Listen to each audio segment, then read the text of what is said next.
All right, so this is a really basic drill you can do if you're someone who kind of gets too aggressive with the chest in transition. The shaft steepens, the hands kind of track out, and we get a little steeper over the top. Better players are going to stay patient with their chest in transition as those hands kind of fall. So what we'd see here is we kind of start to unwind with our lower body, the hands would work down as we stay patient with our chest. It is going to open a little bit, but it won't kind of rip open at the same rate as the hips. This allows us to kind of close the gap between the elbow and the rib cage, and that's going to be a very important part of this drill.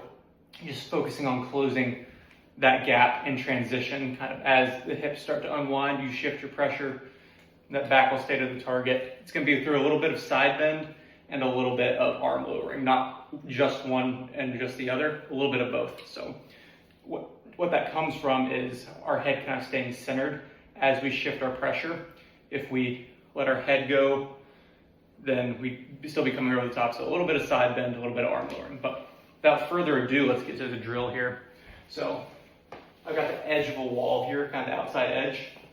We're just going to get in a position where it's basically kind of on our shoulder line or on our toe line. And we're going to make a backswing. And it should be, you might have to actually make the backswing and step into the wall. That's perfectly fine.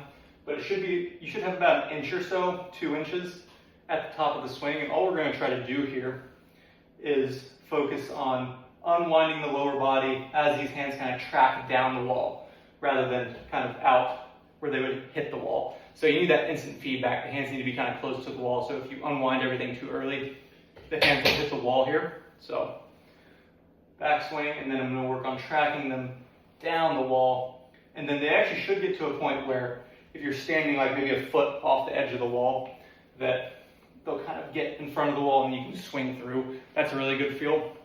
So hands working down the wall, staying very patient with my chest. You can still see some of my back at this point.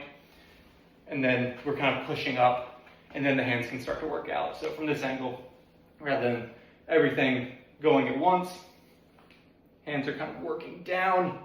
In transition, we're staying patient with our chest. I've closed that gap there. And then once I've lowered the club here, then I can let it rip.